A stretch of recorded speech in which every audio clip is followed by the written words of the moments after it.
বসতে হবে না, এমনি ফোটা দিয়ে। আর আমার শুধু জল টান লাগছে।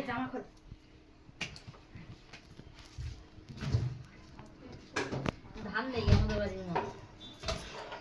আমার দাদা তো এখানে সর্ষে দিয়ে দিয়েছে, এবারে তো সর্ষেও দেয় না। এবার কি করবো? পায়েস খাওয়াবো, দই ফোটাবো, দই ফোটা দাও দিয়েছি। মাছের মাথাটা খাও, মাছের মাথা। কচু শাক, মাছের শাক খাবো, তার চামচ তো আরেকটা লাগবে, কি হাত দিয়ে খাওয়াবো? হাত দিয়ে সব মিশিয়ে দাও। ওকে চলো না। কচু শাক খাচ্ছি। চুলকাবে। চুলকাবে না, আমি কেটেছি তাই একটু চুলকায়নি। তাহলে ভালো হয় তো। পায়েস খাবো। ওই শশা খাও। হাসতে দেখ মানুকে দেখে।